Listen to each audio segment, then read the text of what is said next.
Hey everyone, I'm Luna Mitchell, a 28-year-old software developer, and my story starts with the two people who shaped my life the most.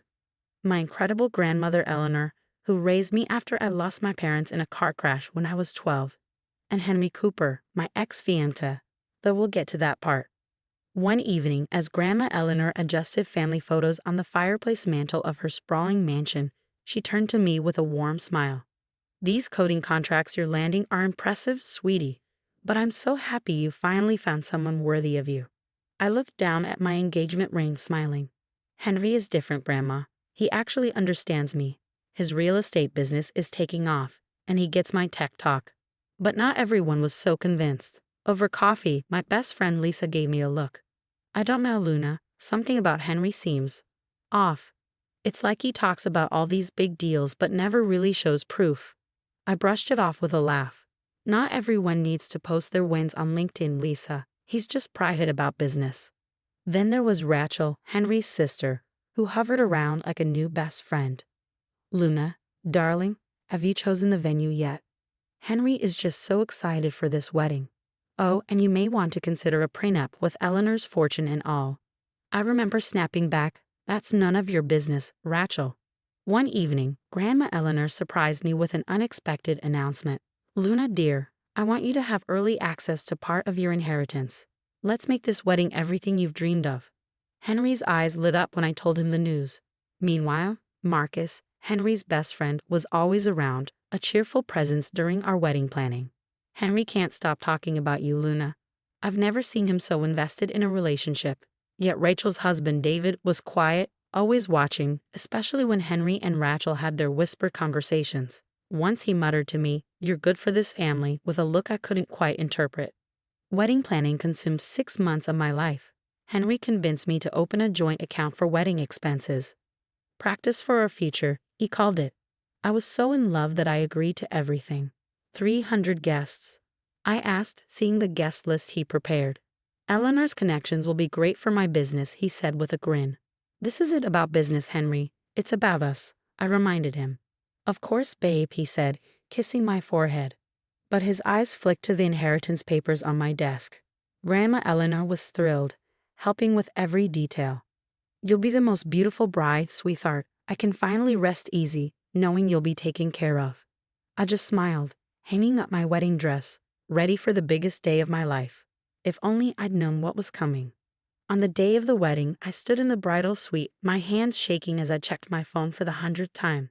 300 guests waited, but Henry wasn't answering. "He's probably just stuck in traffic," Lisa said, though I could hear the tremble in her voice. Minutes turned to hours as the whispers outside grew louder. Then Marcus burst into the room, his face ashen. "Luna, I'm so sorry." "Henry, he's gone. He left with Emma, Rachel's friend from the yoga studio." The room started spinning. "What do you mean gone?" I whispered, feeling the words hit me like a punch. "They took a flight to Cancun this morning. Rachel knew. She's been helping them plan it." The world blurred around me. I barely registered the guests drifting away with pitying looks or Lisa holding me as I broke down. Then a scream echoed from the reception hall. "Call an ambulance. Eleanor's collapsed." The hospital waiting room was a haze of fluorescent lights and beeping machines. A doctor finally approached me with a grave expression. "Miss Mitchell, your grandmother suffered a major heart attack. The stress triggered an underlying condition." I sat by Grandma Eleanor's hospital bed, clutching her frail hand. "The joint account," I whispered. "It's empty. Henry took everything. Everything we saved for the wedding." Eleanor's voice was faint but fierce. "Get my lawyer now." The lawyer arrived, and Eleanor's hands shook as she signed. "I'm changing everything, making it ironclad. He won't get a penny." David, Rachel's husband, visited me that evening, delivering the final blow. "Luna, Henry's real estate empire is all fake. He's never closed a single deal. The office he showed you, rented for show. The cars, leased under fake names." "How long have you known?" I asked, my voice barely a whisper. "Too long," he admitted. "Rachel's been covering for him, helping him scam people. I've been gathering evidence for weeks." I watched Grandma Eleanor fade, her last words haunting me. "Don't let them win, sweetheart. Show them what a Mitchell is made of." The day she passed, a package arrived, a final gift from her. Inside, I found proof of everything. Henry's debts, his fake business documents, emails between him and Rachel planning the entire scheme, and the deed to the mansion along with documents for my inheritance, $5 million and 3 properties. David had found it all in Rachel's office. "It's time everyone knew the truth," he said quietly. That night, I sat alone in my apartment, surrounded by wedding gifts I'd have to return. As I read through the lawyer's documents, I realized how far Grandma Eleanor had gone to protect me, even after her death. Lisa visited, and as she watched me reviewing the evidence, she asked, "What are you going to do?" I looked at the mountain of lies David had uncovered, feeling my resolve sharpen. "I'm going to make sure they never do this to anyone else." A year later, my life looked different. My tech startup had taken off, and I gained 30 pounds of self-worth. Henry showed up at my office one day, uninvited, looking worn. "Luna, I made a mistake," he stammered. "Emma, she wasn't you. She left me after spending all your money." "There it is," I said, rising and smoothing my designer suit. I gestured to security, but Henry wasn't done. Rachel started lurking too, popping up like a concerned friend.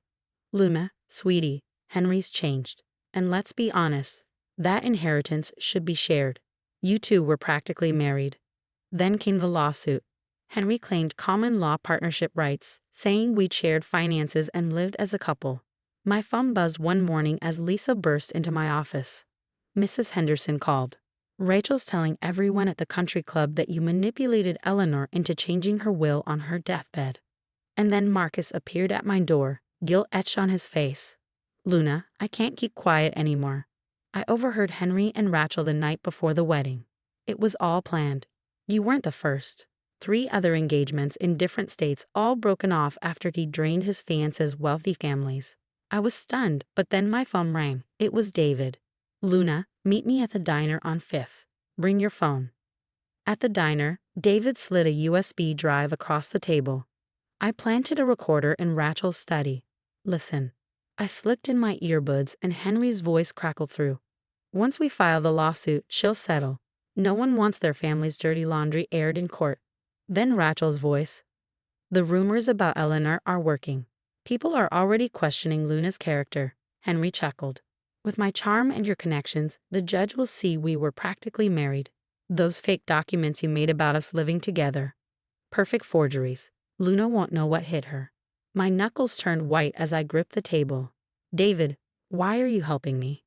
"Because Rachel and Henry have destroyed too many families. I'm tired of watching them hurt people. They're meeting again tomorrow. I'll have everything ready." I glanced at the USB drive, remembering Eleanor's last words. "Let's end this," I said. "Once and for all." In court, my lawyer stood. "Your Honor, before we proceed with Mr. Cooper's lawsuit, I'd like to submit new evidence." He held up David's recordings. Henry's face went pale as his lawyer sputtered. "What evidence?" The recordings played, filling the courtroom with Henry and Rachel's voices, detailing their scheme in their own words. But that was just the beginning. "The FBI would like to speak with you, Miss Mitchell," a stern-faced agent said as he appeared in my office. "We've been tracking a pattern of marriage fraud across state lines." Hours later, I sat in a federal building surrounded by photos of Henry's previous targets, 3 broken engagements, each involving wealthy families. Every time he used the same playbook, Agent Torres explained. Shortly afterward, Rachel's real estate office was raided. Turns out she hadn't just helped Henry. She'd been laundering money through fake property deals for years. 15 years, Lisa whispered during Henry's sentencing. He was handed a sentence of federal prison, while Rachel sobbed as her real estate license was revoked. "Please, I have mortgage payments," she cried. I just smiled, waving the foreclosure papers for her dream house. I'd bought it at auction. When the story broke, my phone wouldn't stop ringing. "Miss Mitchell, we're very impressed with your startup's potential." A venture capitalist's voice buzzed over the speaker. "Would you be interested in discussing a Series A investment?" David filed for divorce, turning state's evidence against Rachel, while Marcus helped identify other victims. The support group we started grew bigger each week. Lisa tossed me a letter one day, Henry's handwriting clear on the envelope, stamped from prison. I dropped it unopened into the shredder. Then I opened my laptop, clicked Send Donation, and transferred another $100,000 to the Fraud Victims Support Fund we'd established. The view from Rachel's former dream house was spectacular. I turned it into a shelter for women escaping financial abuse. Grandma Eleanor would have loved that. To new beginnings, I said, raising my glass with Lisa, David, and Marcus on the shelter's opening day. Somewhere in a federal prison, Henry was beginning year one of his 15-year sentence. Rachel was living in a studio apartment, drowning in legal fees. And me? I was just getting started. My company's IPO was next week. So what would you do if you discovered your ex kept evidence of their previous scams? Would you turn them in immediately, use it as leverage, or wait and plan like I did? The hardest part wasn't the wedding day betrayal. It was realizing that my grandmother saw through Henry's lies before she died and changed her will to protect me one last time. Sometimes love means making tough choices to protect the people we care about. Drop your thoughts in the comments below. I'd love to hear about your experiences dealing with manipulative exes and how you got your power back. Remember, success is the best revenge, but justice is pretty sweet too.